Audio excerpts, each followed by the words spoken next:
Welcome to Forever Exiled. I am Justin, AK Tags. And I'm Tyler, Wrecker of Days. Almost forgot what to say there. Yeah, it's really difficult. Yeah, we're episode 165. We're starting to lose hang it. on a second. What are we called again? Starting to lose it. Yep. 165 episodes later, here we are. And it's a patch notes Just the one. two of us. Yeah, it it's is. a fun one. It's an exciting one. See, we already talked about Path of Exile like less than a minute in. That's right. Who needs timestamps? How you doing? That's right. Big shout out to our Patrons. Thank you guys and gals so much for supporting the podcast. We really appreciate you. Here's what our Patreon is. It gets you access to After Dark, which is more of us just chatting after the episode. It's a podcast after the podcast. And you get a card and a sticker. So wins all around. Wins all around. All around. I saw people started to get the card. I'm excited. It's fun. Yeah, that is really cool. Yeah. Really, really cool. Mm-hmm. How was your week, bud? Well, you want me to just you got a meeting that it's patch notes day, people, know. and Justin has a meeting right after this that's a little closer to comfort. I even missed the freaking league reveal thing because of meetings. It was so Unacceptable. I was so mad. Honestly. I was like, I thought, okay, I'm going to get this through this fast. I'm going to get back in time for 11 o'clock. I'm going to make sure I can watch it. Like 10:50, I'm still in it. I'm like, son of a, I'm not going to get out of this stupid thing. And I didn't get back until, I don't know, 1:30, I think. So I did watch it on the YouTubes, and but I did miss the whole Ziggy thing. I didn't watch any of that. So It's too bad. There was some really good stuff in yeah, there. I might go back and watch suggest it watching later. it another time. Mhm. Yeah, definitely. Mhm. It was quite good. Anyway, how was your week? We're fine time-wise. We're fine. You want me? Are you sure Oh, you we're don't fine. want me to like summarize your week and my week in just like 2 seconds you're here? fine. Because I can You do do it your unless thing. you got some stories. Worst case scenario, I'll just push some of the patch note stuff to next week. No. It's patch notes day. Patch notes. This is like the one time where patch notes is more important than us. It'll be fine. Tell me about Or your week. where PoE. I didn't have a week. I mean, it dumped snow. The kids are in heaven, For a day, absolutely in heaven. Well, yeah, but it's still fun to play in. Like the lawns, the snow that's on the grass isn't icy. You know what I mean? So that's nice. They've been playing in the snow a lot. Roads are horrendous, and people in our area have absolutely no clue what to do. Like it snows. What was it like? 3 inches, 4 inches. Although our area just shuts down. People just don't know Our what to do. school district closed school for the day. Like, wait, it's easier for everyone to send everyone off to school so they can deal with all their snow Am I stuff. like- So anyway, it's just Am I funny. like weird in your camera? A little bit, yeah. I feel like I'm like jittery. You are jittery. Why? I don't understand what's happening. I don't know. Anyway, okay, I'll tell you. Go ahead, finish, and then I'll explain. No, that's it. It was a great week. I did lots of theory crafting in my head, a lot of like ooh and ah, just because like this patch notes week, because of how GGG does their lead up to patch notes. It's just nonstop this, that, and another thing. So it was great to be on Discord and all that kind of stuff. So it was jam packed with chores, kids, snow. Nice. It was fun. That's All good. right, tell me about yours. It was super busy, but it kind of sucked because so we had the snow come in on Tuesday night, basically. And I mean, our area was really good cleared wise. I couldn't figure out why schools were closed, but man, if you went The city itself was amazing. great. Yeah. If you went west of us, like Vancouver, Burnaby, Surrey areas were just, I don't know what happened. I just don't know what happened to these places. People just like lost their minds. There were people that were taking like 7 hours. That was their drive. 45-minute drive home after work was a 7-hour commute. The like parts of the highways and roads just shut down. People weren't moving. Anyway, but we had big plans within our offices because we have a few different offices, and that weather kind of screwed us over for a big training session we were doing. And so I last minute had to take almost everything that I use podcast wise apart in my office to take it to one of our other offices so that we could set up, because I have stuff set up in some of our other offices, but not this particular one that we could get to. So Okay. I'm hoping everything's fine. I literally had everything taken apart. All of this was taken apart, packed up, moved to another location and set up. And I just set it back up last night. So I'm not sure if that's why things are being kind of weird right now. I'm not sure, but Well, do you want to make sure it's actually recorded? it's recording. I can see bars moving. So we're good. I got a backup can all see the stuff. time, Ty. I always have a sure you backup do. running. Sure you do. Uh, I'd be surprised if you hit that button. I did. 5 It's times. red right now. If I hit it 5 times, Wow. yes, it would still be on. So that would be good. Not in a day, you doofus. It was a good week, though. It was Good. I did have a couple things, but I sold my one wheel. You did? I did. Yep. The fat is. I had my phone on Do Not Disturb. Reminder, get it done, you lazy bum. Stop. 9 o'clock is when it just goes nuts. That's when I set all my stuff for the next day. But I had my thing on Do Not Disturb, and then it wasn't responding to me, so I restarted my phone, and then I forgot to put it on Do Not Disturb. I knew it would happen. Anyway, you sold your one wheel. The fat is done. Yeah, it's gone. Was it to some young punk who looked at you like, why do you have a one wheel? It sold very quickly, and super nice guy. He actually drove out like an hour long to come pick it up. He was way excited to buy it, and like, which was really cool because I like the fact that somebody was buying it that was really excited to get it. It was funny because he's like, when I was messaging with him, he said, "Do you happen to have like any safety gear that you bought?" And I was like, "Do I?" It's like, I bought probably much more than I needed when I started riding it. So I said, "I'll bring it with me, and if you want it, then we'll figure out a deal." And he laughed when I got out of my car because he's much smaller framed than I am. And so he was laughing. He's like, "As soon as I saw you get out of the cars, there's no way my shoulders are fitting into a jacket that your shoulders fit into." He tried it on and he was like swimming in it. But yeah, so it's gone. It's sold, which is awesome. And there was a bunch of other stuff that happened this week, but I know you're keen to get onto PoE. But I started watching The Peripheral. You say whatever you like, Amazon Justin. I show. just get to stare into your dreamy eyes and ignore you. So you go. You know that? I think you mentioned it, but did you ever start watching it? The Peripheral? I think it's called that. No, is it good? I think so. It's entertaining. Like, I'm enjoying it. It's a little bit confusing, like wrapping your head around the storyline. But I did like it because all 8 episodes are out, so I don't have to like watch an episode per week or whatever. But did you finish it? No, we're not done that. We're not done it yet. But yeah, it's good thing all 8 episodes are out. Yeah, it's been fun. And then yeah, the weather's been weird. I love snow though. I just hate other people in it, but I do like driving in the snow. It's a lot of fun. And yeah, that was there was more to my week, but I'll save it. We'll talk about it another time. I will say, I have to say this because there are some parents out there that bother me.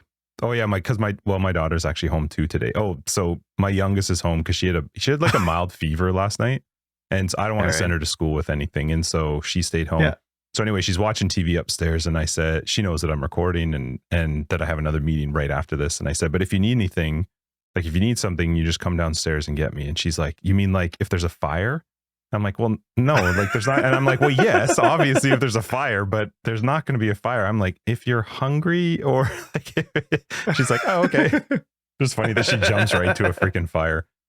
But that's right. I had to have a conversation with my other daughter last night because, and I'm not going to say too much, but there are some parents who feel differently about this time of year, maybe feel like they want more of the credit.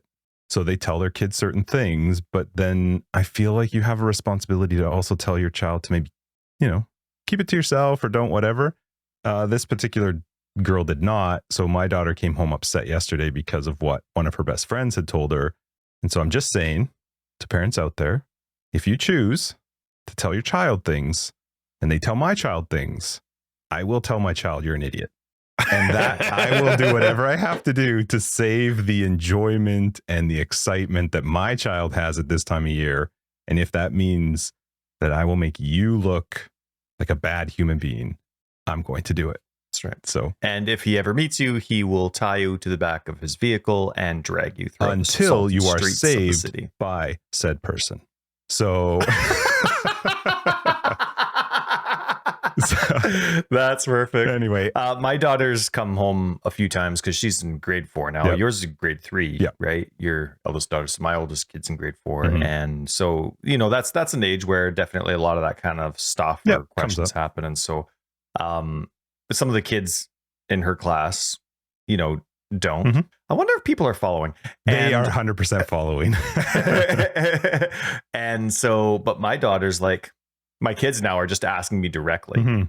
And so I'm saying, I don't know. We were always told growing up, Dad, what do you think? And I'm like, I don't know. We were always told growing up, but then you don't believe. But then I'm like, but you do. That's right. Yeah, that's what a lot of people say. But it's funny because of our faith and, with church, we like pummel the kids, indoctrinate them with, it doesn't matter what other people believe. You just if you believe what you believe, and you just be super kind and nice and loving to everyone else. And if someone else doesn't like what you believe, it doesn't matter. You're still supposed to be nice and loving and kind. Like the belief, just be fantastic. Like the belief, pretend that almost that the belief is irrelevant. So when it comes to this specific subject that you're talking about, it's the same thing. Like, oh, well, this person said that they believe this, and I'm like, but I do. So it actually worked out. My daughter was super good about it, and she was like, I mean, how could you not? But I was a little bit annoyed, and I'm like, well, my goal is to, the screen on the Rodecaster Pro is doing something weird. Anyway, hopefully I'm sure it's fine.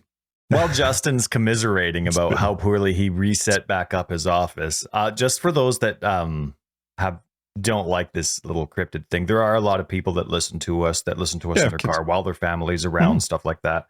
They know. Everybody knows. So you get it. Just giving you a hint, just in case you didn't think of that. That's why we're cryptic like. Yeah. Anyway, it was it was a good week. We're into December now, which is fun, and for me, it's going to be an insanely busy one more week. I need to get through one more week, and then things will chill out for the last 2 weeks of December. So I'm looking forward to that. You actually taking time off for Christmas? I am a little bit, yeah. But this next week is an absolute nightmare.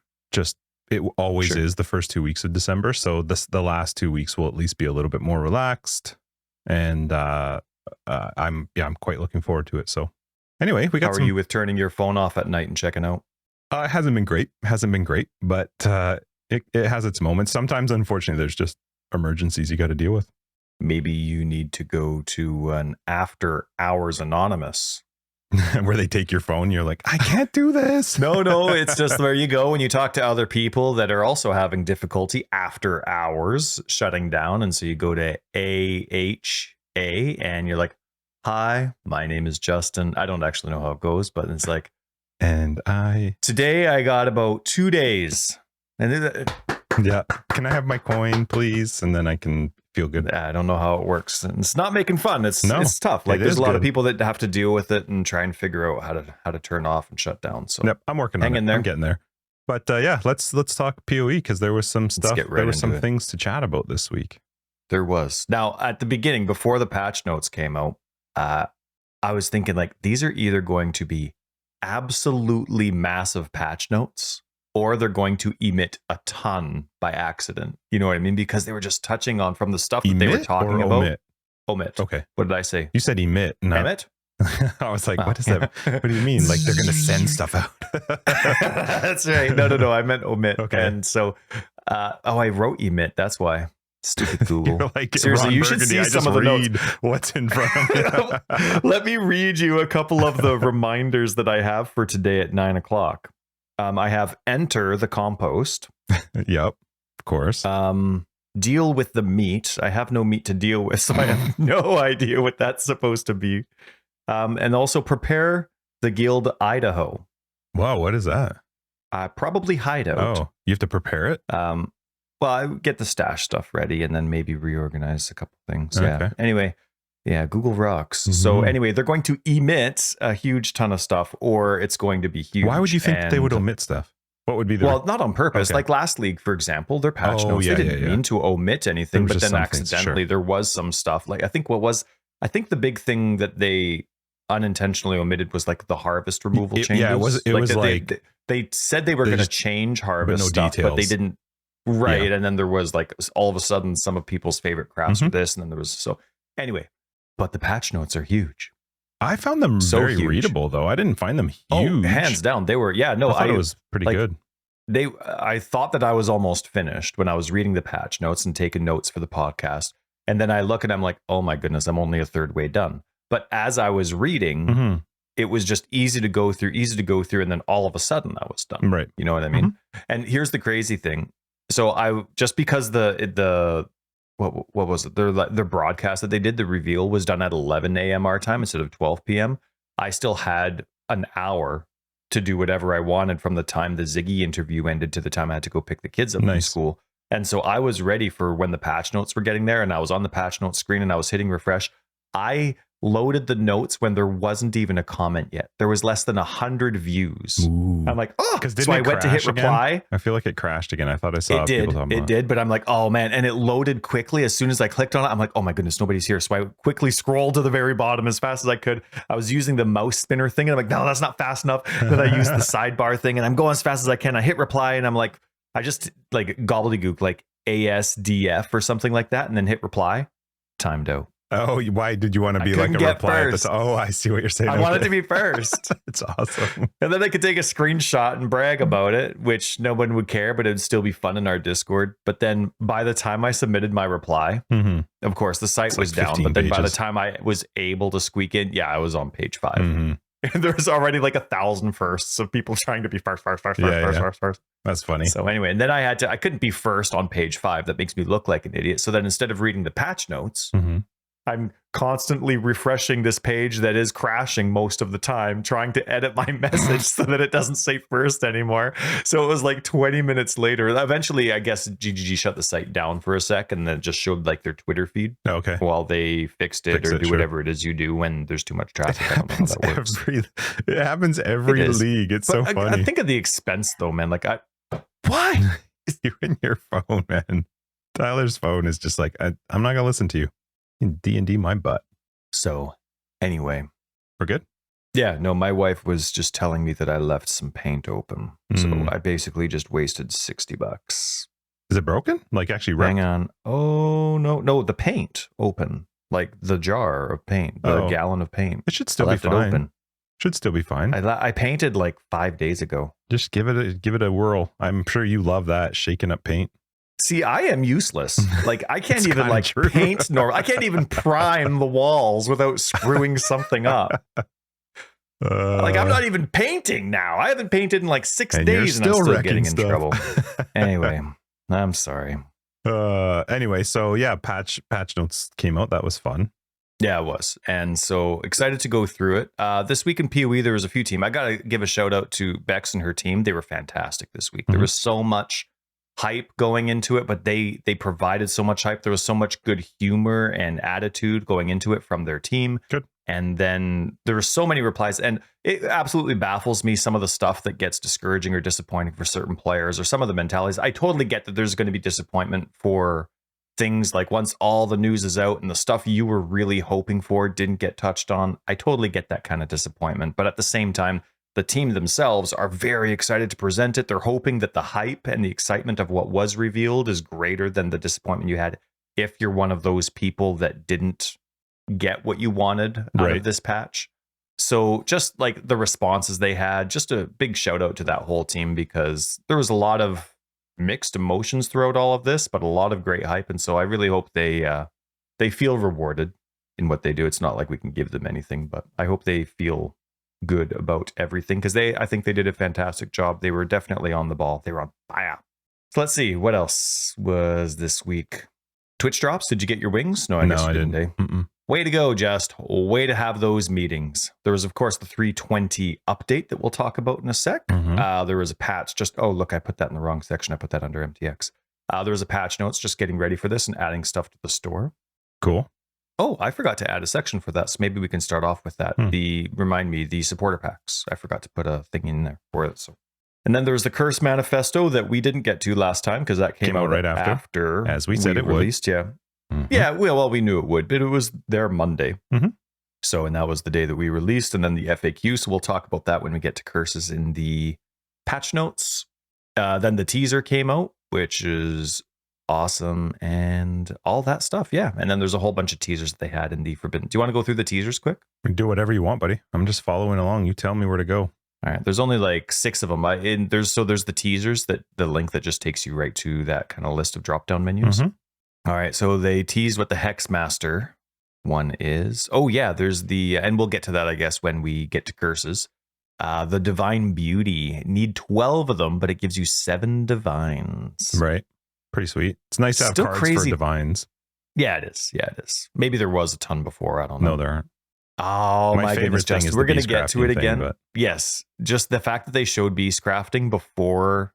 Oh my, I just can't. What Tyler's referring to is the fact that you can mouse over it in beast crafting now and actually see like, what does of sealing do? Because it was silly to expect that people knew what an animal would do. It's one of those fixes where it's like, okay, it's about time. Yep. It should have always been like this, nice but you're super stoked when it finally shows up. Mm-hmm. Yeah. So, but I can spooge over that a little bit later. Mm-hmm. And then some of the support gems, like the cursed ground support, kind of like how they mixed around with Doom and all that kind of stuff. Yeah, so really, really cool. Love that. Just the idea of putting a curse on the ground and then people running through it. I enjoyed playing with the different Doom and Hexblast mechanics in the past, so that was kind of fun to see it as an actual support gem. The Keurig map mods. Man, it's just, I know that they're like, you get paid back for it, but like when you have Delirium at 10 and Ritual at 13, I'm like, man, that's a lot of lettuce. Well, I mean, when you get later in the league too, sometimes you have just boatloads of chaos. So as long as fortune favors the brave is still there. That's right. That's right. No essence, which I guess is fine because I guess it's easy to guarantee. Yeah. Harbinger is going to be a big deal this league. It is. I see people. I wonder how much they think about that with the cost. With, okay, we made these changes to the Atlas tree. We're adding the Forbidden Orb, which we'll get to. Okay. So now I'm seeing that it's only 6 compared to Delirium and Ritual, and I'm like, I don't know. That Forbidden Orb seems pretty powerful. Yeah. So curious. And then and then they did and it was funny because the how they do the Markov chain text generator. Yeah. I don't remember what the Markov chain text generator is, but it is kind of funny when they do it and how it just mix masses a whole bunch of stuff. And I love it when they put their patch notes through the generator and then people try and figure out what the patch notes actually say. Because they provide us with some of the funny clips from the generator before the patch notes comes out. I love reading the comments about this, that, and another thing. I think it's extra hilarious when people get pissed about something because they think something's true.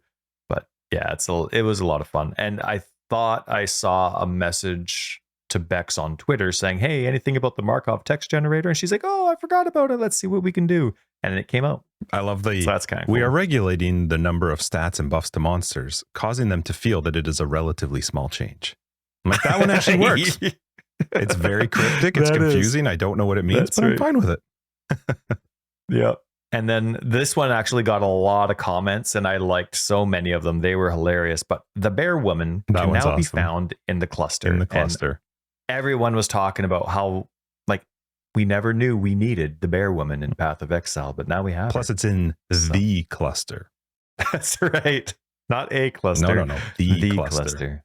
So yeah, we'll get to everything in a lot of detail, but that was the I didn't even notice this one. The rewards that were previously offered have been removed. Yeah. That's awesome. And then people are like, nerf, loot drops, stacks of 1. Well, that's kind of par for the course. Yeah. All right, so let's do I forgot to put this in, so let's do what are they called? The support packs. Okay, I only saw them in the video or in the release thing, and they looked so cool. The stuff that happens in town or in your hideout. So fun. What are the 2 that I'm thinking of? Oh yeah, the linking one and the crafting one are fun. Yes, that's right. Those ones are so cool. And the fist bump when you trade, and yeah, so fun. That's right. The portal effect with the crows, how it changes based on your proximity. That's pretty cool. That's a really neat interaction. Kadiro being part of a supporter pack is weird to me. Like he's disgustingly ugly. He looks amazing, but it's weird because that's a timed supporter pack. Like if you don't get that one, that's just a little weird to me that he's going to actually. I love his lines. Like his lines were really fun, but it was surprising because he's clearly not ever coming back if he's in a supporter pack. And it also means that after 3.2, you wouldn't be able to get him again. So I don't know. I just thought that was an interesting one. Or they can like give him a different skin. I just thought just the prospect. I didn't actually think too far into it if he'd be coming back or not because he's this. He very easily could, I guess. Maybe. You just have to make him very different. You know what I mean? So it's not like you wasted your money. But I guess you do bring up a good point. But just the fact that you can actually buy an NPC to sell to, how cool is that? It's still not a paid way. It doesn't change the experience at all. I actually think the one that's really where you're doing the linking That to me is actually Yes. way easier, because then I can see 5 links to me much more. They seem to be easier to see if I hit the 5 link. It's pretty cool. It looks fun. The Gemling Artificer Armor Pack. So now let's what you want that armor pack so you can see your gems, but you want the other pack so you can see your links as it's happening. Mm-hmm. Yeah, pretty cool. Really, really cool. Yeah, it's funny when the supporter pack armors, I'm like, but give me all the extra fun stuff. That's right. So. And there was some commotion on Discord as well for the Quicksilver Roa MTX. Yeah, you need that. That looks just like, well, you'll be scared the whole time. I will. Well, it does make the screen very busy, and I'm already. Well, it's only when you use a speed. It's only when you use which I try not to do. Right. I try not to use Quicksilvers. Anyway. I only use Quicksilvers to keep up to you. Mm-hmm. So hopefully this league mechanic. Let's get into the league, because congratulations to GGG on these support back. You keep blowing my mind anyway as to with like the creativity and how to interact with the character and MTX. I think it's amazing. I got a message from Crew, who won our last private league. So yes, that's right. He's getting the Forge Master one. That's the $90 one, because he won first place, so he gets one of the $90 ones. I still got to hear back actually from whoever won second. I'll have to look through my messages to find out. Just can't remember who that was. Maybe it was anyway. Lumi, Lumi, if you're listening, I need to hear what you want for the second place one. So that's right. Because remember, people, our last private league, we gave people the option if they wanted a current support pack or I really like that. It was just fun. The 30, 60, 90 for first, second, third, or set. Plus, it was kind of fun to like decide, because for a person making their choice, you get the benefit of there's like a week layover where both are available, so then you can at least see the new ones before making a decision. Yes. Yeah, it's pretty cool. Mm-hmm. All right, anyway. Do you want to get into the league? Let's talk about the Forbidden Sanctum itself, the actual league, not the core changes, but the league. Okay, what do you got? Seems cool. Yeah, I have lots. It actually does seem really cool, but at the end of the day, I'm like, that's pretty neat. It is neat. I'm not a huge roguelike player. Like, I've not played a ton of roguelikes. I have played a few, but it's not a huge thing for me. I do all the ones you've bought me, I haven't played since. Yeah, that's true. Probably true. I like that they came out and fixed, or not fixed, but just clarified that you don't have to run them right away. You can build them up, which I think is very good, because I think being forced to do it every time would really suck. But being able to build out the Sanctum and then run it, I think is very cool. I think it's fun. I think anything. I mean, maybe I suck because of this, but I love anything new, so I'm up for trying it. It'll be interesting to see how well they do with an out of map experience again, because it didn't go well last league.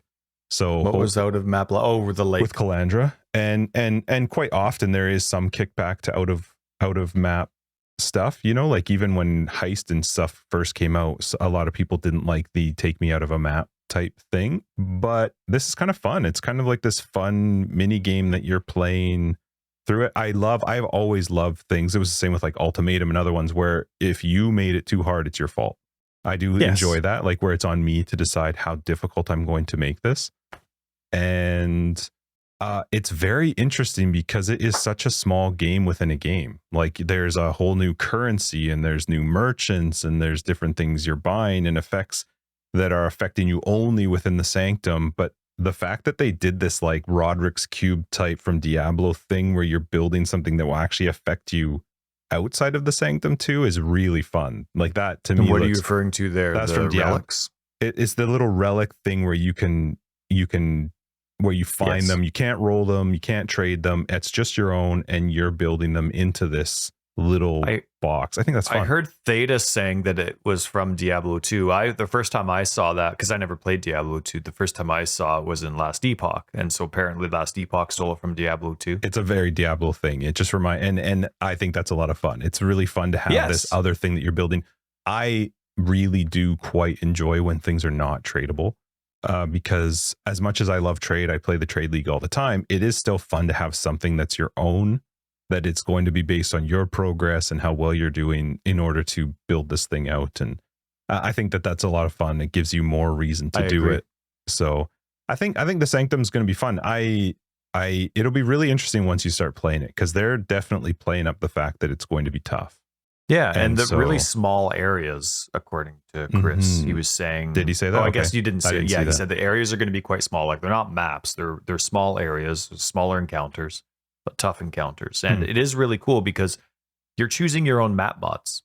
Like the map mods from the map don't impact what's going on in here. It's a separate encounter. And so you are choosing your own map mods. And how great is that, right? Every character is different, but the prospect of having resolve be your health bar. What did you think about that though, in the sense of like when you're hit, the resolve is dropping? Like I was thinking about that with certain builds. Is that causing a problem? No, it's not. So with the Ziggy interview, there was a few questions regarding it. And basically, for example, like a melee character where you're really close and you're probably going to take some damage, your proximity to the enemy dealing damage or to the boon, whatever it is that's dealing damage, your proximity to it determines how much resolve you take. So the closer you are, you take less because you're going to be hit more frequently. So they do have some mechanics in place that seem to, from their perspective so far, apply to everybody. So you're not actually getting a benefit as a pure range character compared to a melee character. But if you're a screen clearing character, you're probably going to benefit quite a bit. That's all I was thinking of. If I'm playing like some Spark build or something where nothing's getting to me, my resolve should probably be quite fine, versus if I'm playing something that's more melee, or I mean I can't even maybe. I mean it depends. It depends how you earn it, and it really depends how I forget if the boons were negative or positive, but it depends how those negative aspects, it depends how the negative boons are applied and casted or attacked, whatever it is, right? So it'll be fun to play. It will be. I totally agree. I'm not normally the type of player that this would intrigue, but for some reason I'm really, really into it. And I just love the idea that the health bar isn't for my character, it's for my progress in the level. Like I really do like that. So I can go through and I'm not trying to be a ninja in a game and never get hit in a game where you're definitely going to get hit. When they first showed that the resolve bar was sort of like your life and how long it would last for, and that it would decrease, when they first said that, they didn't right away say that it was based on being hit. And I was like, oh my God, is this a timed event? Because if this is a timed event, Tyler's going to lose his shit. And so well, thankfully it wasn't. So that's good. Yeah, I'm very happy with that. Yeah, that is a good point. And then the co-op ability of it, it's more like a take turn thing. Like you'll still get drops from each other. Oh, was that in the Ziggy thing? They must have talked, because I didn't hear anything about the multiplayer side. No, that's right. He always asked those. So how does it work? And Ziggy, awesome. Yeah, Thank you so much for doing that. I absolutely love, and great job interviewing. Chris, awesome job being interviewed. That you guys always nail it. And I'm very impressed with both of you. So basically the co-op ability, if I remember correctly, I didn't take notes on it. So my memory is basically it's a take turn thing. If I'm in your world and I'm going into your thing, we can run them together. We can run them together, but it's your resolve, your choices, your everything. Me being hit is the only thing that affects the resolve. Like if you get hit, it doesn't affect my resolve. Correct. Interesting. It's not like I have. I forget what they said about that. I don't think me getting hit impacts your resolve. Which means that if you're playing ahead of me, we could clear it potentially without having a huge effect on your resolve. If I'm remembering, I think you kind of have to do that, because the alternative is if I run into your thing and I just go and stand in the middle of a bunch of mobs and do no damage, I could completely F up your thing. Suppressing fire! Yes. So, Anyway, it is pretty exciting. I'm curious to see how everything unlocks. Did they say? They definitely had. I'm just going to ask you a question because I didn't hear. What if you're using like a totem? Does that totem taking damage affect your resolve, or is it only you? Minions and totems do not impact your resolve. Interesting. Okay. So things to think about, Ty. Things to think about. Well, I already know what build I'm doing. I'm really excited. Zombies. For the build I'm currently playing. No, it's Reaper. Okay. Watch. Next league, I'm going to do no zombies this league. I'm going to do Reaper instead. Next league, they're going to revamp zombies to be epic. And I'm going to be like, oh, but I just moved on after 7 years. But anyway, I'll be doing a Reaper one. Yeah. Anyway, the Sanctum seems fun. I think it looks cool. Like I said, I'm really curious to see how it feels rewarding wise and excitement wise, because the last out of map experience was not great. So but this looks fun. It looks like you're adding this little mini game to the game, and I do enjoy that.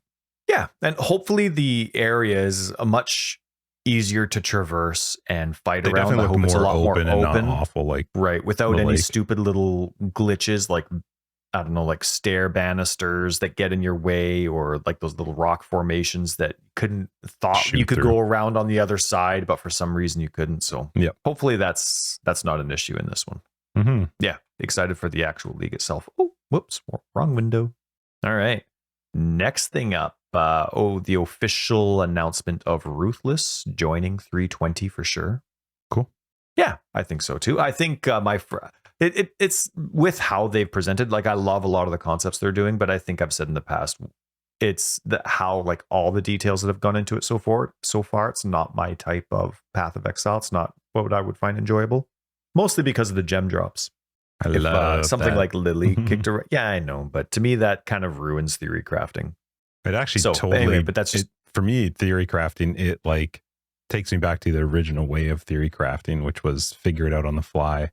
Ruthless for me will be an after I'm done with the league, and it will just be a standard character that I slowly progress and work on. I don't see it being like a go-to for me. Would that actually be your very first standard character that you would care about? Yep. Yeah. You think that would be fun? That's cool. Yeah, because I would feel like there's some progression. I would feel like there's some I don't know. It would be a fun little project to play when I'm whatever. Mm-hmm. Okay. I know a lot of people want to do it for our private league, so that's something we'll definitely have to talk about. Because my concern with doing it as a private league is a 10-day Ruthless is going to be slow. First place is level 26. Congratulations. Yeah, exactly. It might be pretty low. I have nothing wrong with that. I have my note right here. I said, I think my first attempt of this is going to be our private league in 320. But it's cool that it's actually out, and I'm excited to see what people think. I've heard nothing but good things about it. GGG has done a very good job at saying, this isn't for everyone.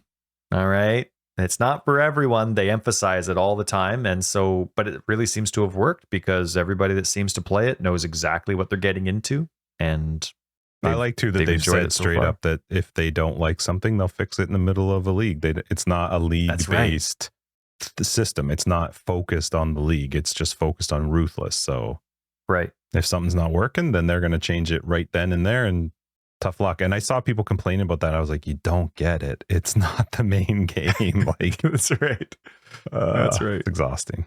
Anyway, it looks fun. It's the first iteration of the game too. I mean, yeah, stuff's going to need to change. Yep. I love that the apathy, but it's not necessarily apathy, but I guess it's apathy towards us in regards to making sure that Ruthless is efficient.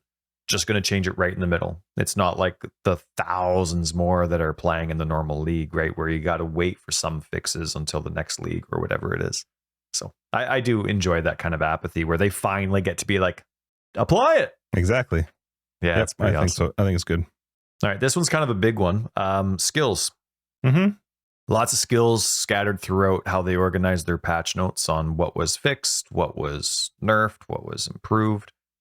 Anything stand out to you? I got a bunch of them. I mean, I like the I'm curious to see how that new Fisher one plays. The new slam looking Fisher one looks kind of cool. The Val ones to me are exciting to have, new Val ones, but I don't know if there's much information that's been given out yet about too many of them besides the ones that they showed in the reveal. So that'll be kind of cool. I think the rest are going to be teasers before league which launch. is great. I'm totally fine with that too. I love when they add new Val stuff. I think that's fun. Yeah. Saw BK being very interested about Val Caustic Arrow. Okay, cool. Yeah. I mean, I think it'll be fun. I think it's fun to see them add new stuff. And I don't know. There's none that really stand out where I'm like, oh, I need to try that, or I want to see that. I'm really curious about that new Cursed Ground support one that we already talked about. Cause like I guess you're giving up 2 slots, if you have that plus a curse connected to the skill. So you are kind of giving up 2 slots, but I don't know. I'm kind of curious. Like if you just as an example, is it a hit or is it anything? It's not a hit. So anything applies it? Like if you had RF attached to it and it's a ground effect now. So if somebody walks into that area now, I understand that. But am I attaching it to the skill, right? And it's based on attaching it to the curse. Okay. So you can't attach. So it's not the skill. Where was that? I saw it. It was if you go to announcements and then there's the teasers that are pinned to the top. It's one of those. Supported skills create cursed ground. Enemies on the cursed ground from a supported curse or on the supported skill are cursed with that hex. So are you connecting it to the hex plus the skill that applies it?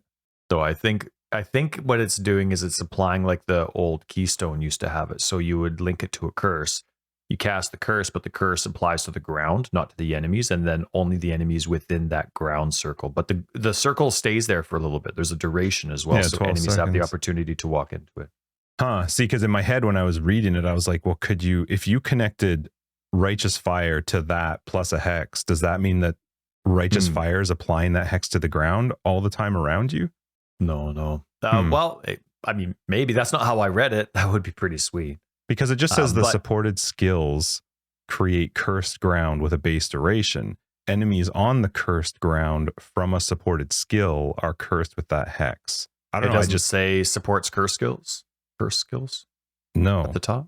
Interesting. Well, it just says support and hex is what the tags are for it. So I don't know. Just when I read it, I was like trying to figure out how you could potentially use that.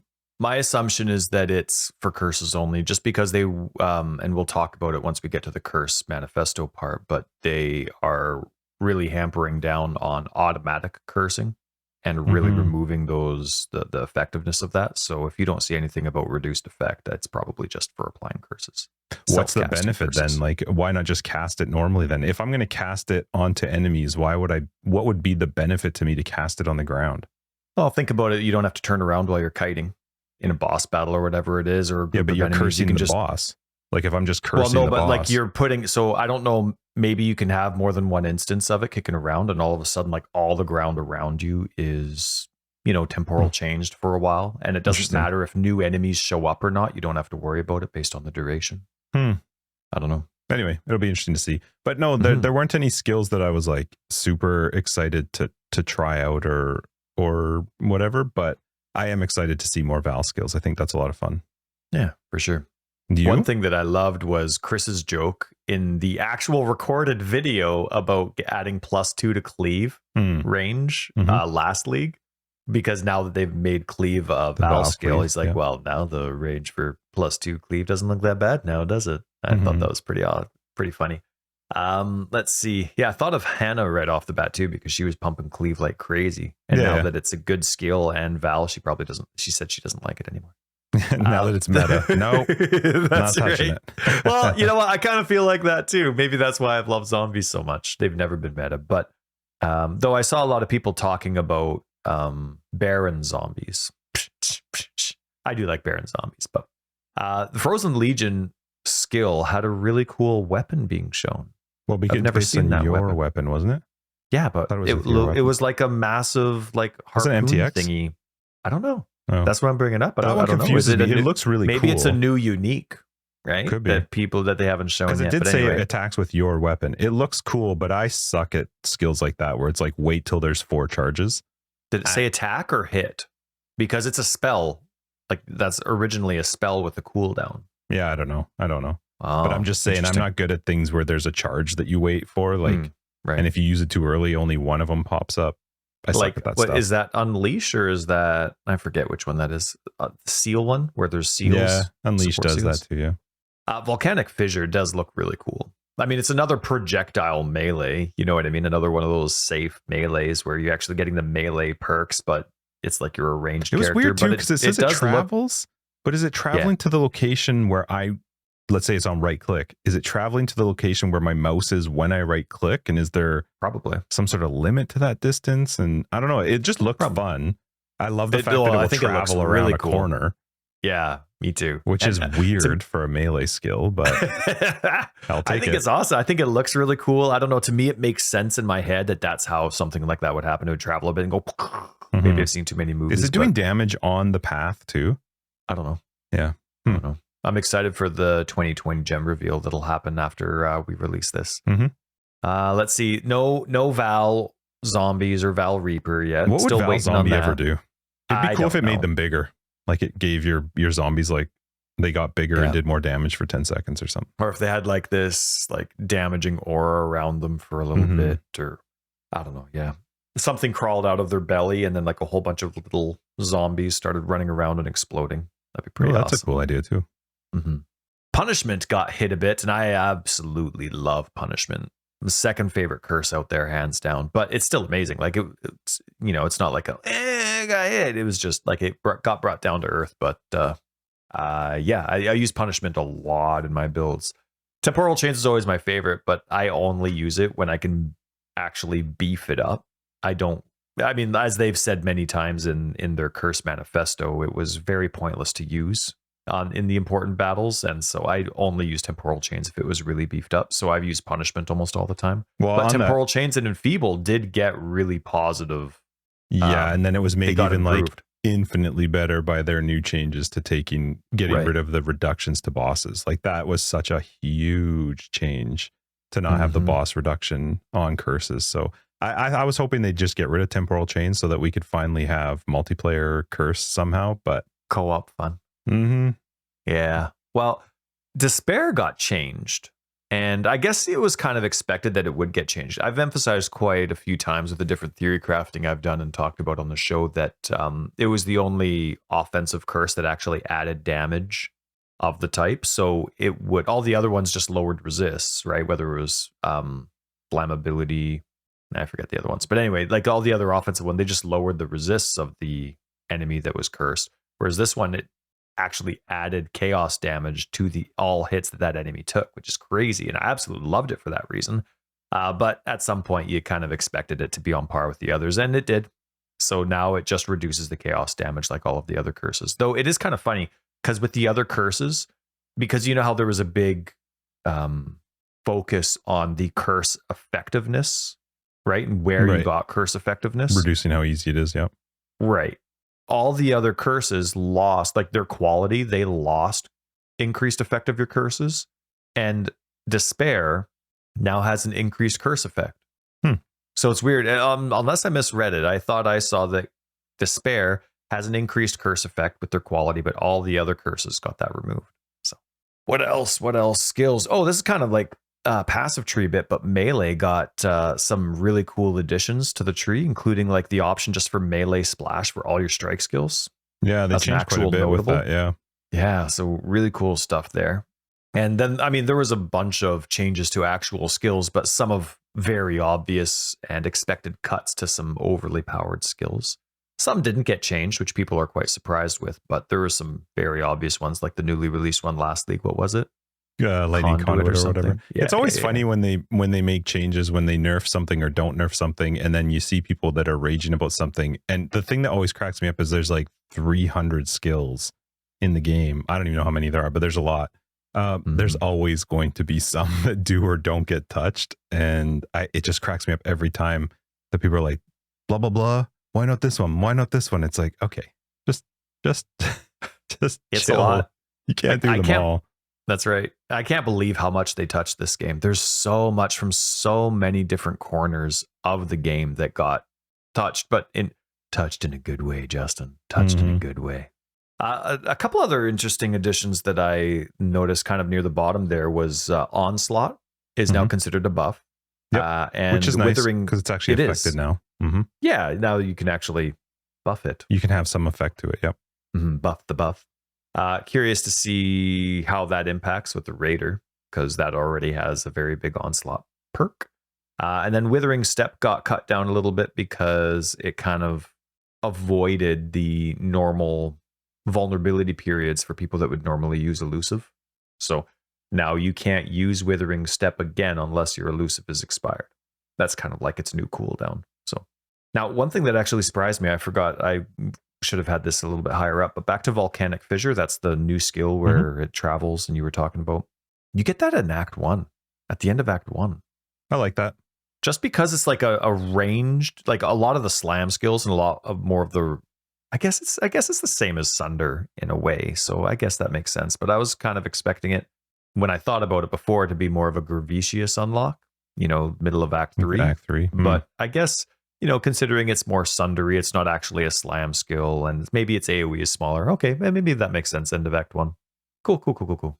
And I saw a note there, and maybe you can come up with a reason for it, but all of a sudden the Witch can no longer get multiple totem support as a quest reward. Not saying if you can't buy it from the vendor right away, but from when it would normally be a quest reward, it's no longer a quest reward. So maybe that's because something else is filling its place. Can't have too many quest rewards. Not sure if you can still buy it from the vendor and the axe at the same time, but hopefully you can still get it before Lily, because the Witch does have some pretty cool I mean, there's so much cool stuff that you can do with totems no matter your class. Hmm. Yeah, anyway, those are the skill ones that stood out to me. This is a short one, but it's exciting. Currency. They're adding the fracturing orb and, of course, some shards.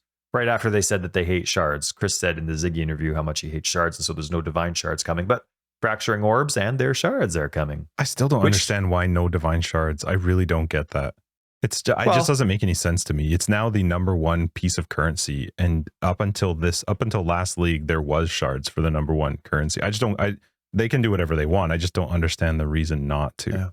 I don't really remember the reason that Chris came up with. That did come up in the Ziggy interview. I'll have to rewatch it as well because I forget what he said about it. Well, his response, I did see a little clip where his response was they're called chaos orbs, and I was like, what? That doesn't make any sense. So I just don't get it. For me personally, I feel like you should have them when it's the number one form of your currency, but I guess it's meaning you can buy them on the trade site. Which is an awful answer if that's what he was referring to. Because I can't think like chaos orbs do something completely different when you actually use them as the thing that they are. Anyway. So. But fracturing orb can now be used to fracture a random modifier on a rare item that has at least 4 modifiers, locking it in place. And I kind of like that extra rule of at least 4 modifiers. Because how easy would it be to fracture the one that you want with a fracturing orb if you just regal the item and you get a very small amount, right? Like you roll, sweet. All right, I got the nice tier 1 roll with my alteration, regal it. Oh, okay, I only have like a couple modifiers on there, and then you do it. So, and then you fracture it. So I really like I love the idea that you have to have at least 4. It's like, okay, guaranteeing this is the one I found on the ground. I like it. I'm curious what the drop rate will be, but awesome too. Yes, very smart. I quite like that a lot. So yeah, cool. I like the currency too in the new Sanctum. I love that you're not picking it up, that it's automatically coming up. Although I was watching them click like 4 chests that do nothing except make those little sparkly things go up. And I was the Oris or whatever they just do an open all. Come on. Yeah, 1 big chest instead of 4 with all that stuff. Ones. Yeah, I'm curious though. Like there was a big emphasis on those Oris, and really hope that vendors show up often enough that there's actually that you actually get excited for. Well, you choose to have a merchant show up, right? So because it's only used within that Sanctum. Once you leave, that amount of currency is gone. So whether a merchant shows up is going to be based on whether you put them into the room, whether you choose the room that gives you a merchant. Right, but they have to spawn in that room. Like you don't choose what's in that room. No, you just choose that a merchant will be in that room. Anyway, fracturing orb, wicked. Did you care about any of the uniques? I know a lot of people do. There were a lot of really cool old school favorites. Yeah.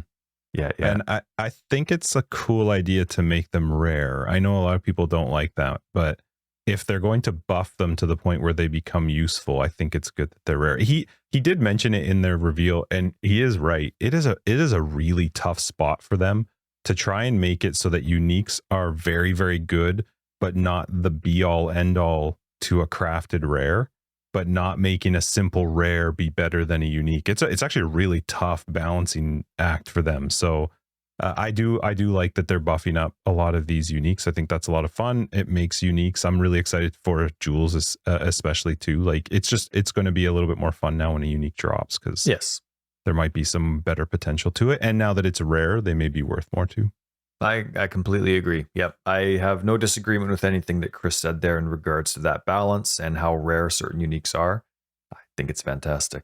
Honestly, there's nothing worse than getting lots of something that you don't use. It's just alchemy shards. It's the same thing with currency. It doesn't matter which one it is. Like that's the big complaint about a whole bunch of different stuff, right? Is like I have a whole bunch of stuff of something that I'm never going to use, and uniques are the same thing. But yeah, I do use them for alch shards, and so that is a nice way to pick those up.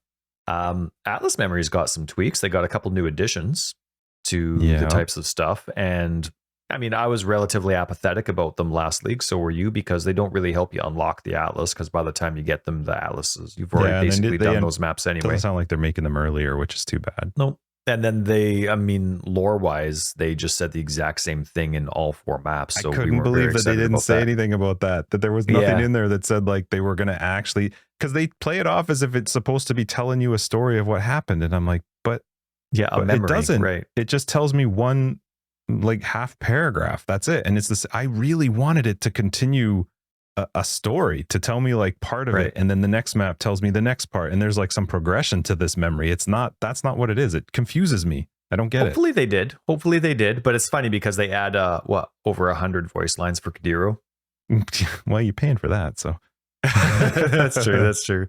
The new crafts look awesome though. Right. So with the beast crafting stuff with Einhart, there's a whole bunch new beast crafts. That I love that there's actually now a reason to go through it. Like there's something you can benefit from and unlock. And so I think that's really cool. I'm very excited to get that now. And now I don't care that it's a memory. I just want that item so that I can unlock those recipes.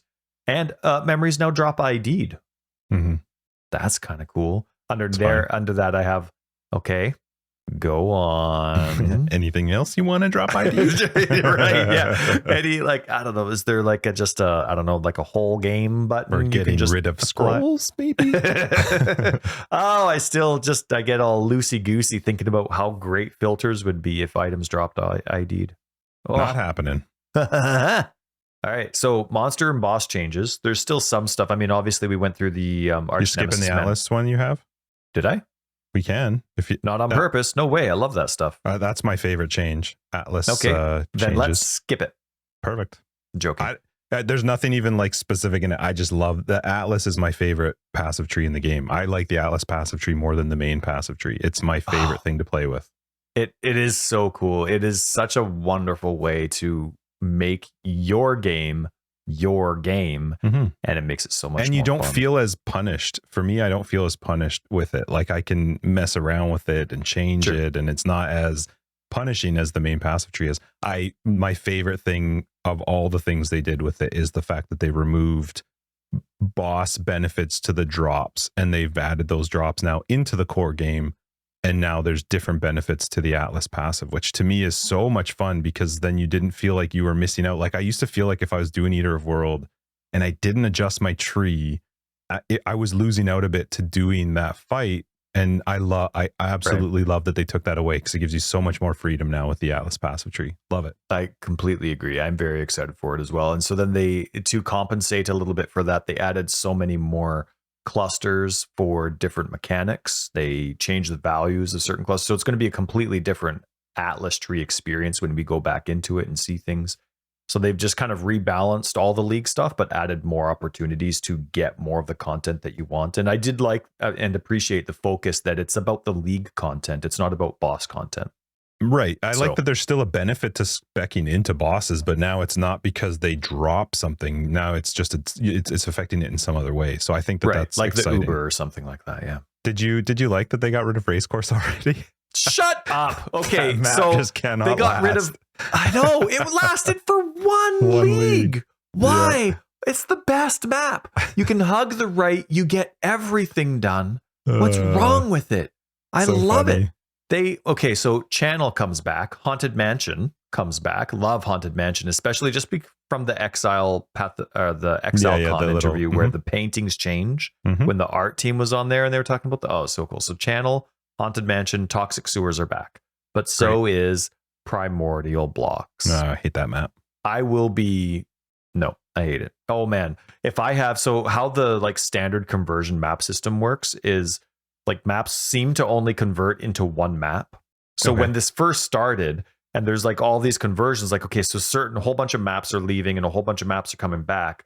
Sometimes like two maps that used to be there that aren't there, they'll like convert into one map. So sometimes like after map conversion, I don't know how it works, but there's always this thing where it's like, I have 72 of one kind of map and then like it'll convert and then I'll have like 100 of this new kind of map, and I'm like, but I never had I don't have 100 of anything, so I don't know how it mixes and matches. But I swear, if however this map conversion system works, if I get 1 billion primordial blocks, I'm out. I'm gonna waste them all and do like that 3-to-1 conversion thing with the vendor, because that is stupid. But I can't believe it. Belfry, I love Belfry. Such a great right wall hugging chorus. Race chorus had one league. Vault is gone. That's another great wall hugging chorus, because you can go all the way around. Then when you're done your circle, you go straight up. It's so great. And then Waterways. Now I don't get every time Channel comes, Waterways goes. It's always like that. They're the same I don't map. get it. They're the exact same map. So just have one. I don't know. It's so weird that you would It's a different boss. always have one. Yeah, but still. Anyway, let's see. They should have some maps like, and so instead of just like getting rid of channel and waterways, have those kind of maps that have the same layout and just have a random boss. You can't do that with the Pantheon map, so you can't do it with everyone, but have some map layouts where it's going to be a random boss. It could be one of these 3 bosses. But anyway, because of the big mix-up, Pantheon and crafting recipes have had their locations changed and bosses changed. Speaking of Pantheon, I'm sure you have this somewhere else, but the fact that you can now use what's the thing that you upgrade your Pantheons with? You don't have to go to Sin anymore. Love that. Love that. Yeah, very, very cool. Sorry if I'm taking that away from somewhere else. No, but that we'll bring it up me. then. But it's so great that you don't have to go looking for him. So instead of especially because he's not even in the epilogue, you literally have to go to Act 10 to find him. That always confused me, but I think that's awesome. It's not like we already have way too many NPCs in our hideout anyway. So to add another one would have been dumb. So it's awesome that they just got rid of that. Let's see. A bunch of div cards have been re-enabled. So cards that used to be disabled. So a whole bunch of new ones. So I have to go through that and filter land and make sure that I actually have them in. Let's see. I think that's it. I want to ask you though, what do you think you're gonna spec into now that bosses aren't an option, except for maybe some, but they're not just necessarily like a big point investment. They said they were focusing mostly on leagues, right? So there might be a tiny bit of boss stuff, but what kind of stuff is tempting you now with everything that you know in terms of the Atlas passive tree? No clue till I get to see it. My Atlas passive tree, I build one at the beginning of the league, and it is not even close to that when I get into like red maps. So awesome. It shifts as I'm playing. Yeah, no idea. I'm gonna try going back into rogues with Torment. Gonna see maybe how now that there's no way out. in, it'll be a little bit better. Yeah, and then I'm probably going into Essence and a tiny bit of Harbinger. I like the Essence idea because that's just like the guaranteed minion mod on every single one of my gear. I would just love to have an infinite amount of Essence of Fierce.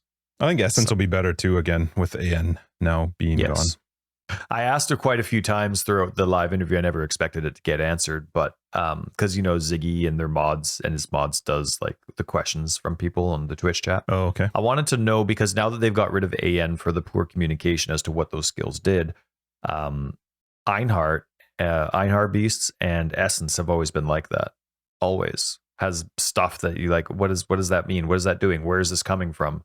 They've always had those kind of mods as well. So was hoping that those would be changed. Oh, I'm sure it is, but I would like it to be changed one day. But yeah, cool stuff. So sorry, I didn't mean to skip ahead of it before, but we've already kind of gone through the Arch Nemesis stuff with the manifesto already, but there were some boss changes as well. But I guess like first off, the actual Arch Nemesis name, like term, that's just gone now. Like that's no longer a thing. No longer referenced. Yeah. So now it's just rares again. Now we're talking about rares. But Chris had an interesting response to Ziggy. Ziggy asked about the difficulty of rares now that Arch Nemesis is gone. Like some of those skills, of course, are beefed up, but now it's, a lot less. I guess there's more possible combinations that could be had, but the difficulty of the monsters, how is that going to collaborate or compare to what it was like yesterday? And Chris, for the most part, it was a pretty interesting response. He seemed, if I'm guessing, he seemed a little bit discouraged that the rares were going to be easier overall, but there's still going to be some combinations that are terrifying. But now you're going to come across more circumstances where a rare doesn't impact your build, right? So let's say you're doing a cold character and that monster has fire resistance. You know what I mean? Then you don't care, right? And especially if it does like a close range defense and then has fire resistance, if you're a ranged cold player, then it's not going to happen. So he's like, you're going to come across more rare monsters that aren't going to feel difficult because they don't impact your player, but then you're going to come across some that are, and because those mods are a little bit more beefed up, it is going to impact your player more. So, but I thought that was like a nice compromise because that's kind of what theory crafting is all about, right?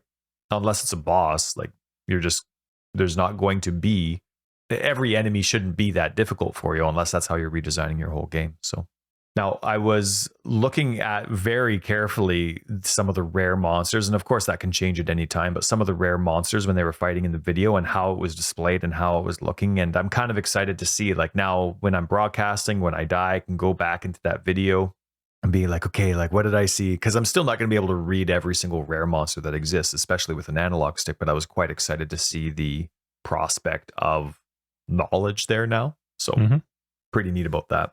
Oh, did you see the monster life regen was considered? Like how to combat monster life regen? You don't actually have to have an occultist or frost bomb anymore. Yes, so there's, you have to have a specific mastery or a specific. Was it a? It's Pantheon? the soul of Rislava that decreases enemy life regen, but the life mastery one was also like the life mastery is everywhere, and you're definitely going to have the opportunity to take an insane amount. Like everybody has a ton of life notables, so I thought that was an awesome place to add it for sure. Did you see any of the boss changes? I still think Frostbomb is going to be a thing you're going to need early on because the number of those things, Pantheons, you're not getting until quite a bit later. At least it's in the first level of them, so it's not like you have to wait till you're deep into maps to get it. The life mastery one, I guess it just depends on if you're willing to sacrifice some of the other options for that early on, but it's at least nice to have other options besides Frostbomb. Yeah, for sure. For sure.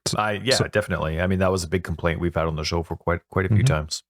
Sorry, what was your question? Did you? Oh, nothing. They just made a couple changes to boss stuff. Like they made the border of Sirius's area. Sirius? A little bit more visually friendly because I guess all the de-atomization that they have, it makes things hard to see. So now you know where the actual borders of his fight are. And then this one we'll both like, but they reduced the rate which players gain stacks of corrosive hunger in the infinite hunger boss fight. So the ooze is less impacting. It's still lame, but the ooze is less impacting. And these two changes are the bone prison, the one for the necropolis boss fight. It now has a little gap for you to go out, kind of like now the ice skill that's cast by rare monsters, same kind of thing. And I mean, are people actually trying to run out of that? You don't just use a movement skill to get out? Justin, movement skills are so yesterday. Okay. If it's full of my minions, though, it's not like or enemies. It's not like that's one of my scariest boss fights because I can't get caught in that thing. I'm like running around the whole time, just desperately. Like I still don't know what the tell is for that circle to show up. I don't know what the boss does for that. So because I'm always trying to be out of the screen and running away from That's awesome. It's one of my most hated boss just because of that. So that'll be nice.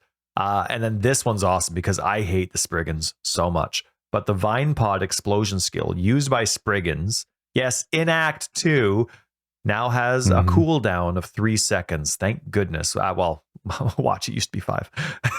I'm assuming it was 0, but maybe it was 5. Yeah. Okay. And a portion of the damage dealt is now chaos damage. Okay, that's a little scary in Act 2, but there's other things that do chaos damage in Act 2, so that's fine. And they now also use the skill when you're closer to them, it's less of a projectile. So yep, I think the cooldown will be a lot better because you won't walk into that first zone in Act 2 and be like, what the hell? That's right. Cool. Yeah, now Eldritch altars. We went through quite extensively in last week's manifesto, I think it was. Yep. But looking forward to it, especially because now I'm going to enjoy even more being focused on Maven, especially because, of course, like we mentioned, Awakened Gems can drop from all Maven encounters. That's absolutely amazing. So I love the changes they made to the Atlas passive tree with the Eldritch bosses, and I'm very curious to see what those changes are going to look like. Can't wait. Yeah, me too. Chris was asked if the Atlas passive tree was going to become viewable before, and he said hopefully before long. Yep. Cool.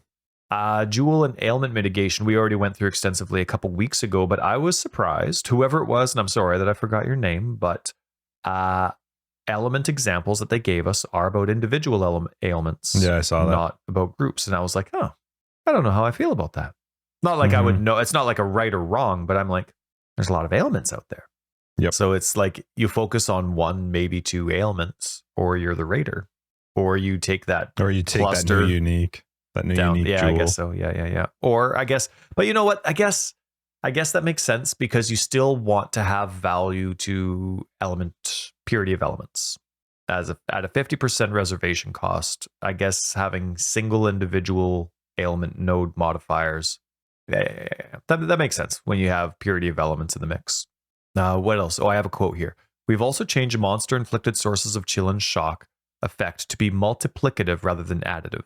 This is to allow sources of reduced effective ailments to be able to stack and provide immunity. I've read that about 6 times, and I'm like, okay, That doesn't make sense, but I'm sure it should make sense. But for some reason, my brain just like gets all foggy when I read that. Chill of shock to be multiplicative rather than additive. So now this allows, but monster inflicted sources. So now this allows sources of reduced ailment effect. Oh, okay. So I guess it's just harder for them to get to extreme numbers now that it's multiplicative. And so now maybe our addition of ailments, maybe that's additive. So maybe it's easier to actually be immune to stuff. And then I saw that the rolls on jewels were actually that high, and there was only one tier of them. Maybe that's the way all mods are on the jewels, but there was only one tier of ailment. Oh, cool. So it's like 30 to 35 or whatever it was, but it's not like there's other lower tiers. So that was kind of neat. Yeah.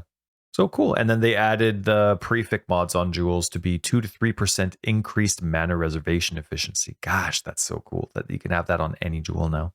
Yeah, that's from the taking away that one unique one. That's good. Now, sorry, man, I'm trying to go. Sorry, listeners. Justin's got an appointment. We're flying as fast as we can, but hopefully it still sounds like a conversation. But this curse manifesto. Yikes, we've referenced it already a lot. Yeah, we haven't talked about it. The only thing I care about on this of all of it is the removal from bosses. I think that is one of my favorite changes they've ever made in an insanely long time. Removing the boss reduction to curse efficiency is, I love it.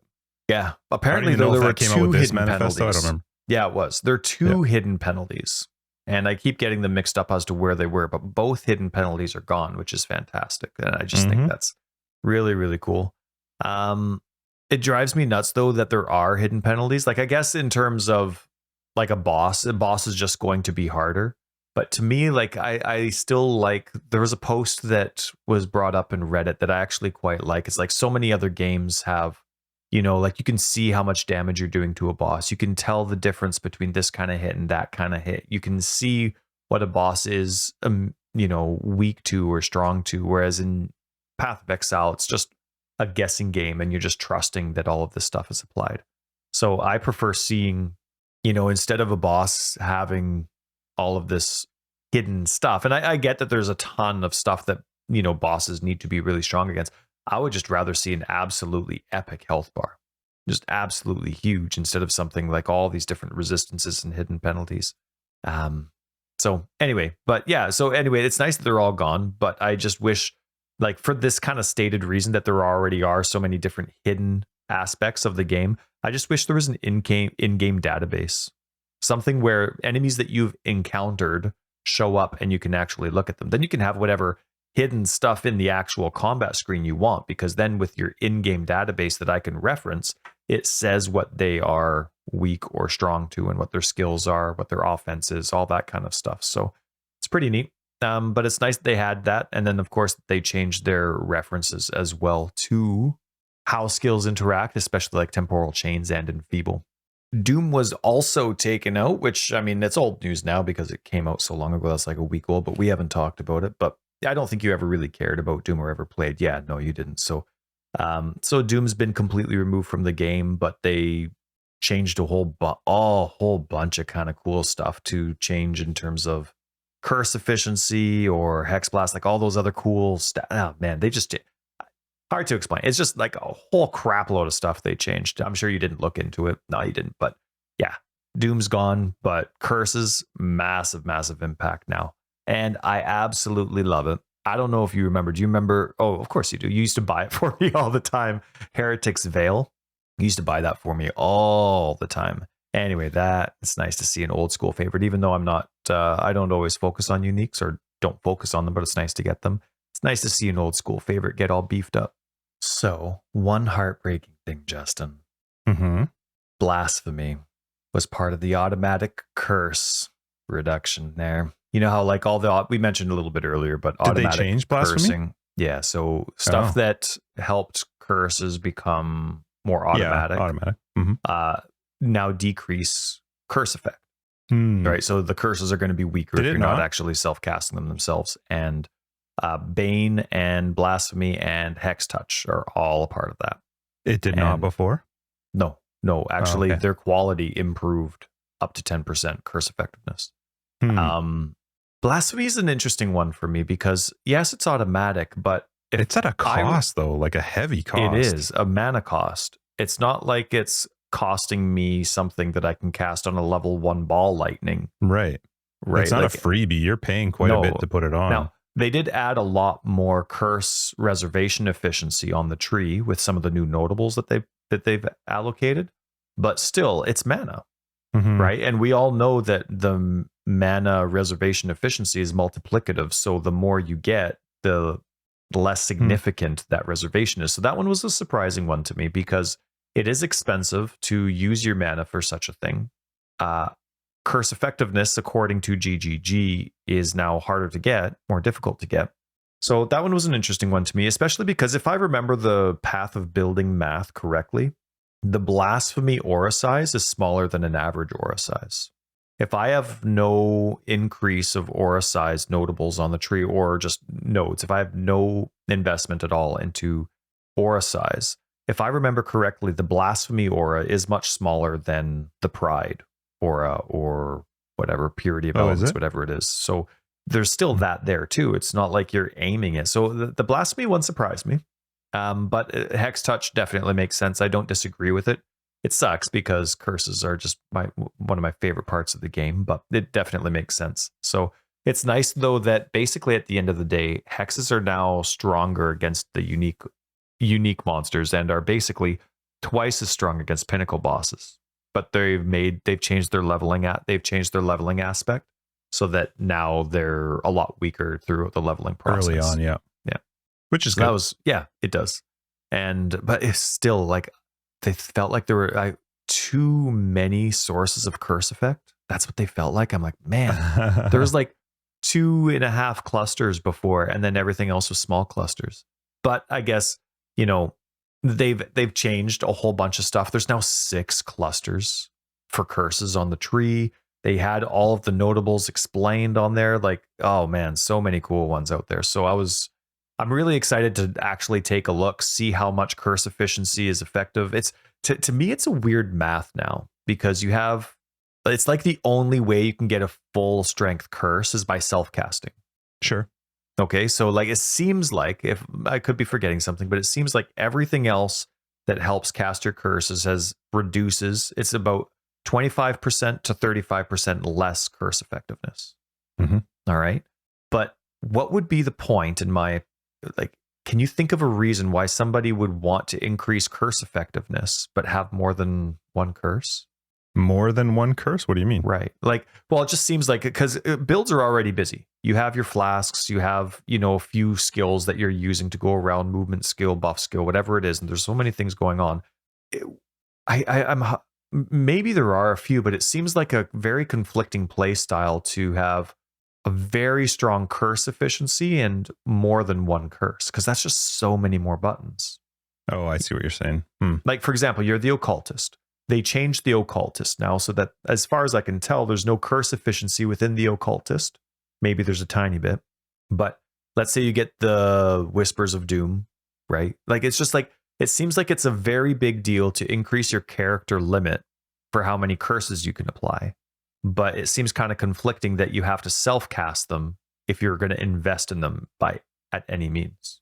Well, you know what I mean? Maybe, except that I think now, even with that 25 to 35% less effectiveness, the fact that it's been removed from the bosses makes it completely fine. That even if you are running the blasphemies with multiple curses, that is still a huge buff to your damage against bosses. Huge. So it's not like I think they were very right. Curses, you weren't struggling on trash. They were just useless on bosses. So the fact that now they are crazy strong on bosses, even with that reduction, I think you're still fine. And especially because you can still increase the curse effectiveness in other areas. So I don't know, that new ring looked crazy to me too. It does. Curse based on your power charge max. I don't know. I think curses are going to be a lot of fun this league. I think so too. Especially with them affecting bosses. I am so excited about that. I'm really curious to see what a lot of people do. I'm really curious to see a little bit more of the stats after the tree's release, see where all the curse effectiveness is. Like the occultist, for example, it had some big changes, right? If I'm reading things correctly, some of their perks now are on the passive tree, like on a keystone or a notable. and a lot of their stuff has been moved around and been renamed. So I'm curious to see that actual ascendancy as a display, because I don't know, like for me, like cursing hexproof enemies, that was one of the biggest things that you could do with the occultist. Like I love the explosions, but I love the +1 to curses again. I loved the curse efficiency, and I loved the being able to curse hexproof enemies, but now that's added to the skills themselves. Mhm. So I don't know, like it's crazy. I'm really curious to see where the occultist has gone. So yeah, so it's very interesting. I mean, we kind of skimmed through it unintentionally, but man, curses has changed so much, and I can't wait to see what the community does with it. What kind of oversights maybe GGG didn't see, but the community finds. There's always something, right? Especially when there's like a big mechanical overhaul. So I'm curious to see what that's going to be like. So I guess what I'm saying is I'm really curious to see what curses are going to look like in 321. You know, now the community is just going to take it on. A lot of people are going to put their hands into curses this league. And so 321, I'm pretty excited for in regards to that. Not sure what to do with some of my builds, though. They were kind of dependent on the old school way. I mean, I got to completely change the math on my spreadsheet. This changes everything. I think it's so much better. I think this agree. change is so much better. I'm so excited for it. Yeah. I'm just curious to see what a boss looks like slowed. That's great. Didn't matter how much I invested into it. Oh, it was fantastic. You used to be able to. It was crazy. Yeah. Yeah. But so anyway, I'm really excited to see what that's going to look like. Mm-hmm. So anyway, we talked about the occultist ascendancy changes just briefly, but I mean, it's getting a big overhaul, and this is not much to talk about until you actually see what the replacements are like. But Pious Path for the Inquisitor change, did you see that? Mm-hmm. Yep. Highly expected. I'm surprised it lasted so long. To me, that's one of those buffs that lasts a league. You let everybody have fun with it, and then it gets changed. But that was what, like 3 leagues of like RF? So here's the thing. So Pious Path still does the same thing with the exception of an increased consecrated ground effect. Right. So that's the part that's now been taken out. It still applies to your energy shield as well. Pretty cool. It still does the linger, right? I don't know, remember if that was Pious Path or if that was the other one, but it all mixes together because it's the same tree. But it's kind of like, to me, remember when Unnatural Strength was changed for the minions, right? They changed that in the Necromancer because, you know, now it's trying to provide an opportunity for people to not be an idiot and play minions with whatever other ascendancy. I feel like this is that same change, but for the Inquisitor and Righteous Fire. Now that Pious Path doesn't have that increased consecrated ground effect, I feel like you're not an idiot for doing Righteous Fire with any non-Inquisitor build. So I'm sure people are going to be pissed about it like they were with Unnatural Strength, but I think this is I think it's less of an effect than the Unnatural Strength one was. And I was still fine with the Unnatural Strength one. So I think this will still be fine. It's still strong. I think it's a reasonable change. Now, there was a specific bestiary change that... Is it bestiary or bestiary? Bestiary. I think it's bestiary. Yeah, I'll have to ask my wife. She knows things, right? I think it's spelled bestiary, but I feel like they've called it bestiary. So, whatever. Well, we've already mentioned that the beast crafting now tells you in your native tongue what crafts actually do. So we've already talked about that, and that's exciting. But can you explain this to me? So there was an issue, right? They said problem, explained it, and then here's the solution. Additional captures of a beast when playing in a party are now rolled on a per player basis, with the chance of being tied to the quantity bonus granted for playing in a party. The owner of the instance is still guaranteed to receive the captured beast. So now, if you and I are playing in a party, I'm not guaranteed that beast anymore. Maybe you never were before. I'd have to read the problem because I don't really know if the problem was that everybody got them. Here, let me read it to you. I'm just trying to find it. Bestiary and party play currently awards a beast to every player when capturing beasts, causing the party play to be the best way to capture specific beasts and rare beasts. That makes sense then. So what is that? So that's just now, it just gives me a chance to capture it based on the quantity bonus? Quantity of the map, yep. Mm-hmm. Oh, but the quantity bonus for playing in a party, so it's only impacted by the party quantity. Right, which is whatever that, percentage that makes sense. I think that's fine. I mean, makes sense. I'm not a big bestiary person anyway, so don't really care. I always like it when co-op is like, hey, we're doing things together and we're progressing together. And I know the Atlas isn't like that currently, but I love that when it's like co-op progression is true co-op progression. I'm not missing out by playing with my friend. But I get how complex this game is. Mhm. And so even though I would always prefer that my progress is your progress, the complexity of the game, there's obviously something that people were doing to take advantage of the old circumstance. So yeah, I didn't realize it was a problem, but apparently it was, and I don't care. I can't believe. I don't know. I find it odd to the way that they've changed it is fine. In my head, I'm going, if people play in a party, who cares? Let them all have the beast. What difference does it make? Like, I don't get it, but I think that's fine. Maybe it has some effect on like some of the really rare crafts, because you can't just guarantee you can just give it to somebody else. I'm not sure, but it is what it is. It is.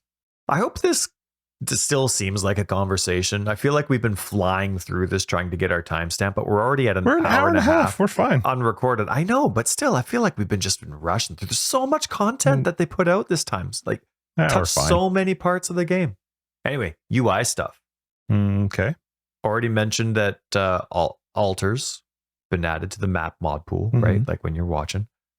Some stuff you've already mentioned, like beast crafts are in our native tongue. What was the other thing you mentioned? Oh, right clicking on the divine vessel. Now it just gives it to you, which is fantastic. Perfect. They did the same thing, right clicking on a Chronicle of Azawaddle, still one of my favorite ones. Azawaddle now allows you to view the temple. I didn't actually realize you couldn't view the temple before, because I've never done that. No, it was with a fancy combination to read it. What was this one again? Updated the Atlas mission information text on the Atlas to clarify accumulated Atlas missions are based on the highest tier of maps you have completed on your Atlas. Oh, so it actually will tell you now that the Atlas missions are going to be based on what. I didn't realize that it didn't do that. I just knew it did. So, okay. That makes sense. And that is a good piece of information to know, and I appreciate that. What else? The league filter on the character selection screen now only lists leagues that you have characters in. Well, that's nice. Okay. Cool. All right. I like this one a lot. The mini energy shield bar from the show mini life bar above you UI option will now display separately to the life bar when you have a certain amount of energy. So it won't show on top of the life. That's nice. That's right. Yeah. I've always wanted the ability to turn it off because I don't really do energy shield characters. So any energy shield I have, turn it off. No, it was always so when you have the bars above your character, the energy shield would be over top of your life bar. Both. It automatically did both. It'd be one on top of the other, right? And then of course it would have your mana underneath. So now it's 3 bars above you instead of 2, and but it says will now display separate to the life bar when you have a certain amount of energy shield at different level thresholds. So I'm curious what that threshold is, because I've always wanted my energy shield just to be turned off, because to me it's incidental. It's not important. Except, of course, with the old Gravitius mod where you could add a certain percentage of life as energy shield. But since that's gone, I've never really cared about it. So I'm really interested to see that one, because I really like that. And hey, just, you got to think of everything. And I like this one. Improved the scroll speed of, I already screwed it up and I'm reading it. Improved the scroll speed in the friends and guild section of the social panel. Oh, was it bad? Yeah. Was the scroll speed? Oh, was it? Okay. And now it's better. Now it's improved. Cool. Man, there's so many good UI stuff though. Like, this is fantastic. One thing that I actually quite liked, I don't have any bugs that I mean, there were a lot of really good bugs that stood out, but it ended up being too many. So I'm not going to shout any of them out, but it's fun to see the themes of bugs. Like, and I love the balls that GGG has in some of this too, where it's like, fix the bug withstanding from, and then they say like 312. So you're like, oh crap, that's like 2 years, right? But but they're not. I love that they actually say that. It's not like they're nervous about saying how long a bug's been in there. And I'm sure that there's some bugs that are much older than that. But I love seeing the theme of the bug fixes. Like, so many of these now were related to curses or certain unique aspects and interactions for unique weapons and stuff like that. Like, for example, punishment. Like, they mentioned the punishment. There was one part of punishment that never worked. Or no, it was vulnerability, I think it was. There was like one part of vulnerability's actual description for the gem that never worked. So, but it's fun to see, like, you go through this massive list of bug fixes and it's all thematic to everything that's changing. And obviously that makes sense because you want it to work as properly as possible when you're completely changing mechanics. But it's kind of funny. I'm curious, and that's not a complaint, it's just an observation. And I'm curious how many more bugs there are that are kind of like on the wait. They're like, well, we're actually planning on revamping this, so let's just wait a second. We don't want new coding to mix with old, and then we'll screw up the new idea that we have. So I'm curious how many more there are. But I enjoy seeing like, okay, we're changing this, and then bug fixes. Pretty sweet. Yeah, there were a lot. Yeah, a lot of bug fixes.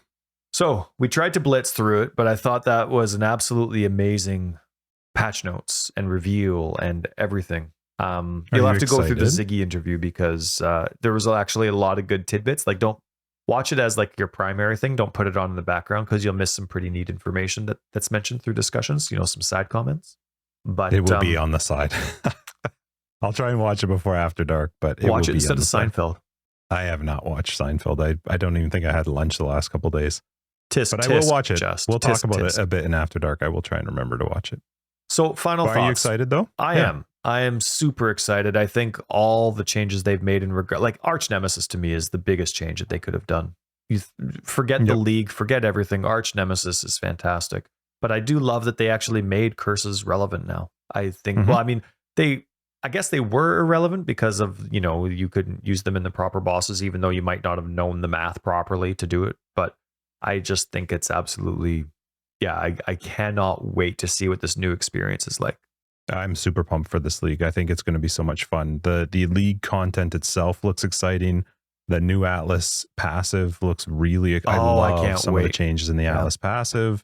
The skills are fine. I think it's nice that they added some new ones. They've revamped some. I love when they've the idea of adding a bunch of Valve versions of skills.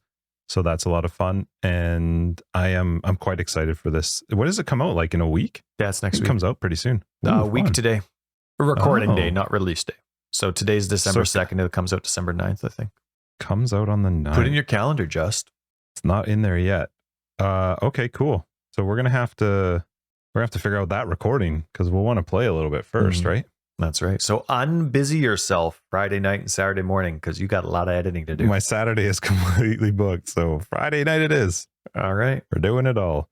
But I'm excited. I can't wait for this league to come out. I think so far the information they put out there looks awesome, and I'm looking forward to it. I'm excited. Me too. And I'm actually quite. It's funny because I'm not a melee player. I do enjoy some melee skills. Like I have a dominating blow build that I love. I have a general's cry one, but I guess that's sort of kind of not really melee. But anyway, so I enjoy melee, but it's never the front of my mind. But I love how GGG emphasized quite a few times throughout their process this is a good, these are melee buffs, and they didn't directly impact or they didn't directly focus on melee, but there was so many other, there was some stuff like notable changes and things that they made, but there was so many other changes they made within the game that made it very melee. And so they're like, and this is good for melee, and this is good for melee. So I hope a lot of the melee players definitely benefit from a lot of this, and I'm curious to see what that feedback is. But at the end of the day, man, this is actually a very exciting one. So many core game changes. I can get awakened gems now, Justin. Mm-hmm. And you can even change them into other awakened gems. Oh my goodness. With the beast crafting. Oh, how cool. How cool is that? Re-rolling Watcher's eyes. There's so many fun things they've added this week. We missed so much, but there's just so much to go through, and we're almost at the hour 45 mark. Mm-hmm. All right, let's wrap this up. Episode 165, Forever Exiled. I'm Justin AK Tags. Tyler Ricker of Days.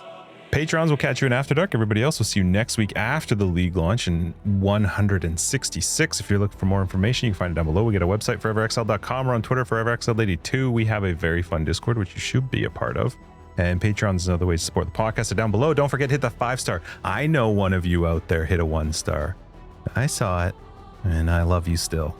Aw, hit that 5-star. I was just joking. I don't. Anyway, thanks everybody for hanging out. We'll catch you later. Bye-bye. Bye. Man, there's so much stuff we didn't even talk about that's so cool. What a great post they did. It's because it doesn't matter.